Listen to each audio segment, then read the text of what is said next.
Vous écoutez Radio Grand Lac sur 92.1. 92.1. Votre chronique, c'est de toute beauté pour être bien dans sa peau et bien dans sa tête. Tout de suite sur Radio Grand Lac avec Astrid. Bonjour chers auditeurs, j'espère que vous allez bien. C'est votre rendez-vous beauté sur Radio Grand Lac que vous pouvez écouter sur le 92.1 ou alors sur internet, puisque je sais que nous avons de fidèles auditeurs qui nous écoutent sur le www.radiograndlac.com. J'en profite donc pour saluer Claire de Paris, fidèle auditrice qui aime prendre ses petits rendez-vous beauté, ses petits conseils. Et n'hésitez pas, chers auditeurs, je vous l'ai déjà dit, à poser des questions si vous avez envie que je traite d'un sujet en particulier. Aujourd'hui, j'avais envie de faire un petit point sur le regard. Comment mettre en valeur son regard ? À l'approche des fêtes, vous avez certainement envie, vous mesdames, d'être un petit peu plus en fête au niveau du maquillage, de vous mettre en valeur. Des fois, on a des repas de famille qui sont, l'opportunité de se chouchouter et de se mettre en valeur, ou alors pour la soirée du réveillon. J'ai eu envie de faire une petite chronique comme ça sur sublimer son regard, et dans 15 jours, je vous donne rendez-vous pour terminer en fait votre mise en beauté pour les fêtes avec le teint et la bouche. On va commencer en fait par une chose qui est essentielle, le contour des yeux. Pour mettre en valeur son regard, l'idéal c'est d'avoir un contour des yeux qui soit hydraté, décongestionné. Décongestionné, c'est venir en fait dégonfler un petit peu le contour de l'œil. Souvent, en fait, on peut se retrouver le matin avec les yeux gonflés et ça peut être lié tout simplement au fait que vous n'utilisez pas une crème spécifique contour des yeux. Le contour des yeux, vous avez une peau qui est plus fine, ce qui fait qu'au niveau de la texture et au niveau du pH de votre crème, il est nécessaire d'avoir en fait une texture qui soit adaptée. Souvent, une crème pour le visage va faire un petit effet de gonflement au niveau des yeux lorsque l'on se réveille. Donc tout simplement, le contour des yeux, pensez-y, votre crème le soir, c'est votre priorité en fait pour avoir un contour des yeux bien hydraté. L'hydratation vous permettra d'avoir une peau beaucoup plus lisse et d'améliorer en fait la tenue de votre maquillage. Donc, la première des choses, on hydrate, on décongestionne, et je dirais qu'une chose essentielle, c'est de bien se démaquiller le soir avant d'aller se coucher. La deuxième chose, pour avoir en fait un regard qui soit complètement défatigué et rafraîchi, c'est d'utiliser un stick correcteur que l'on va souvent en fait appeler anti-cerne. Vous allez pouvoir le retrouver sous forme de stick, sous forme de liquide ou alors sous forme de crayon, Donc on va travailler le contour de l'œil en anti-cerne avec quelle que soit la texture que vous utilisez. Donc le crayon, vous allez le mettre comme si vous faisiez du coloriage. Si vous utilisez un stick, vous pouvez directement l'appliquer au niveau de la peau. Si vous utilisez un anti-cerne liquide, je vous conseille de le prélever d'abord sur votre main et puis de venir l'appliquer au doigt plutôt qu'avec votre petit pinceau ou le bâtonnet. Donc vous allez venir à l'angle interne de l'œil, sous l'œil, on a souvent en fait cette petite démarcation un petit peu bleutée ou rouge ou creusée. Et on va également venir à l'angle externe de l'œil. Souvent, on oublie en fait ce petit point de l'œil qui va en fait permettre de complètement défatiguer le regard. Donc l'anti-cerne, on vient le mettre à l'angle interne, on vient le mettre à l'angle externe de l'œil, et avec ce qui reste sur les doigts, on peut venir en fait tapisser la paupière mobile. Vous allez voir, vous vraiment faites d'abord un œil et vous comparez dans le miroir, vous verrez une vraie différence. Attention au choix de votre anti-cerne. Quand on a des cernes qui sont foncées, donc un petit peu bleutées, voire marron, utilisez un anti-cerne qui soit plutôt dans les tons orangés. Souvent, on va partir sur des tons très clairs et c'est une erreur parce qu'on va accentuer cet effet en fait de fatigue. Donc les cernes un petit peu bleutées, on va jouer en colorimétrie avec les couleurs complémentaires et on va partir sur quelque chose qui soit un petit peu pigmenté, jaune-orange. Le jaune et le bleu en fait vont avoir un effet un petit peu d'annulation en fait en les superposant, ce qui fait que vous retrouverez une peau plus neutre. Donc je récapitule, sublimer son regard, la première des choses, on hydrate et on décongestionne avec le soin. En 2 temps, on fait l'anti-cerne pour défatiguer Et la troisième chose qui va donner l'intensité et la structure à votre regard, c'est votre sourcil. En ce moment, on est vraiment dans cette période où on le travaille de manière intense, avec beaucoup de maquillage, où on va avoir un sourcil souvent un petit peu, pour moi, trop artificiel, mais chacun a sa convenance, chacun y trouvera en fait, je dirais, son identité. L'idéal, c'est tout simplement en fait d'avoir un sourcil qui soit épilé. Donc, la forme du sourcil épilé, on prend des points de repère spécifiques que vous pourrez peut-être trouver sur Internet, parce que là, à la radio, je vais pas avoir le temps de développer.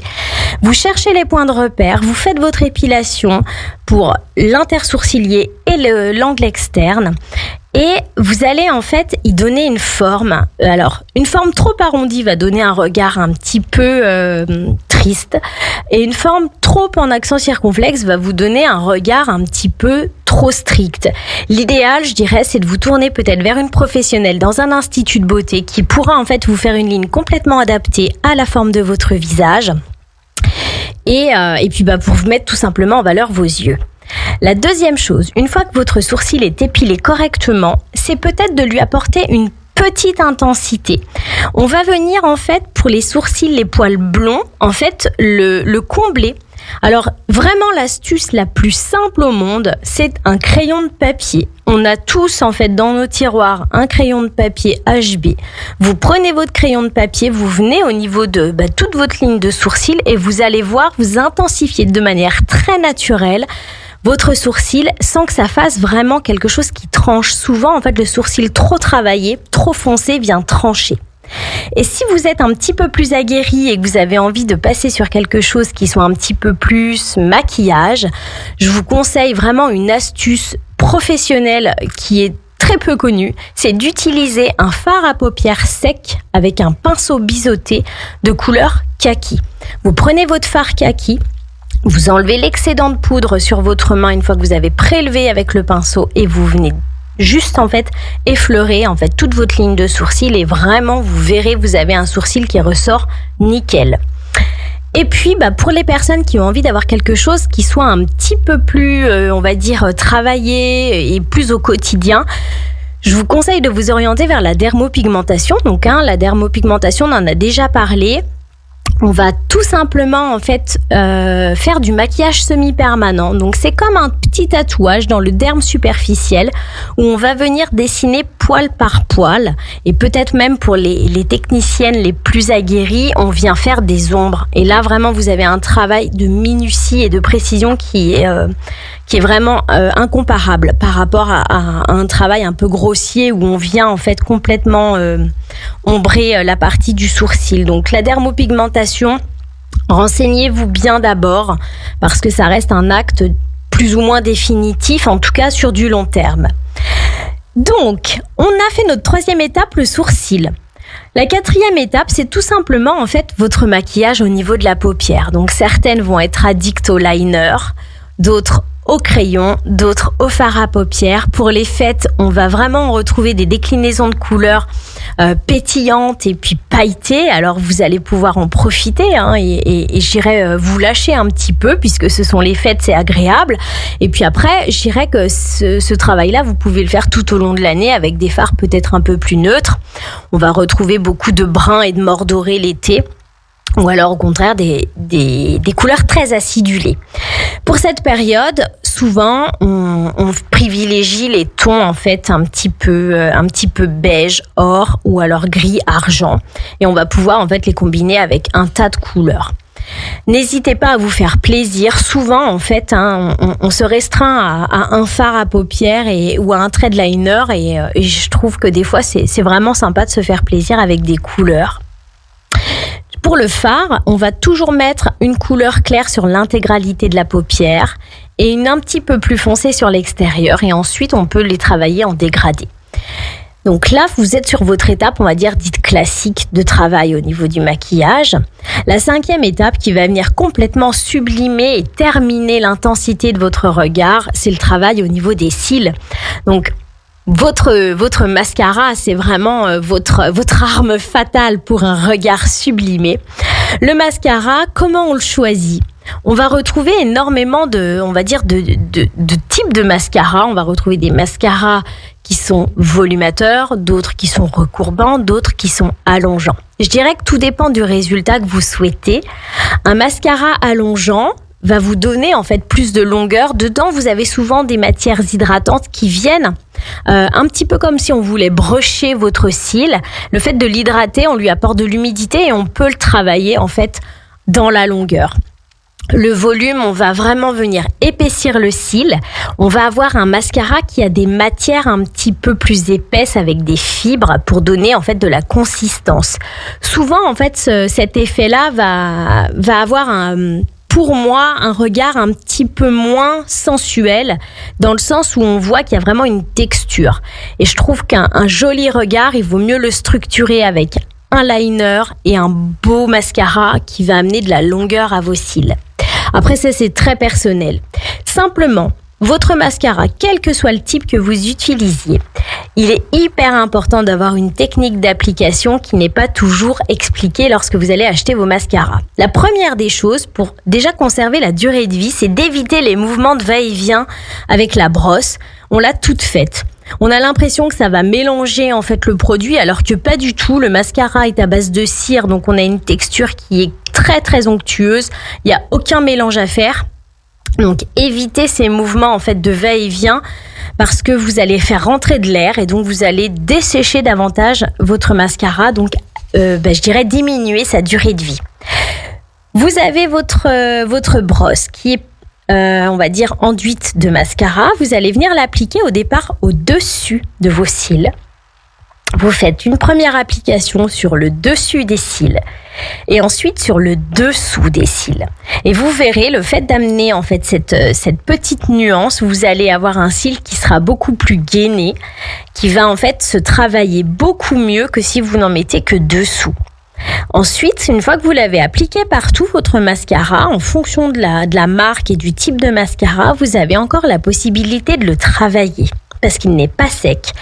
Donc, ce que je vous conseille, c'est vraiment de venir à la racine de vos cils, le plus proche de la paupière. Vous placez votre brosse et vous faites un léger zigzag sur le côté et vous allez étirer vers l'extérieur. Et là, vous allez pouvoir mettre en place vos cils de manière vraiment à ouvrir le regard pour faire un œil de biche. Lorsque on s'est préparé au départ, on a mis l'anti-cerne, on a mis le crayon, on a mis le fard. Parfois, il peut arriver en fait de faire un petit loupé avec le mascara, d'avoir la brosse qui ripe ou alors le mascara qui se dépose légèrement. Surtout pas de panique. On ne touche à rien, on laisse sécher et à l'aide d'un petit coton-tige propre, une fois que le mascara est sec, même si c'est au niveau du fard à paupières, en plein milieu de la paupière, vous prenez votre coton-tige propre et vous allez voir, le mascara s'en va tout seul sans enlever en fait votre maquillage. C'est vraiment une technique de pro à utiliser parce que souvent on a tendance à vouloir mettre un petit peu d'eau et là en fait on vient abîmer tout le travail qui a été fait au départ. Donc, je récapitule, sublimer son regard. 1. On hydrate avec un contour des yeux adapté et un démaquillage le soir. 2. On met un anti-cerne pour défatiguer tout le contour de l'œil. 3. On vient travailler son sourcil pour donner de la structure et de l'intensité au regard. 4. On fait son maquillage, un dégradé de fard, du crayon ou du liner. 5. L'étape du mascara pour vraiment finaliser le regard sublimé. Et après, la petite astuce pour les personnes qui ont des cils un peu récalcitrants, vous avez la possibilité de faire des rehaussements de cils. Je dirais que pour schématiser, c'est un peu une mise en pli pour les cils. On va appliquer en fait un produit qui va lui donner une forme. Et ce produit, en fait, un peu l'image de la permanente, va en fait recourber en fonction du choix de l'intensité et de la longueur des cils.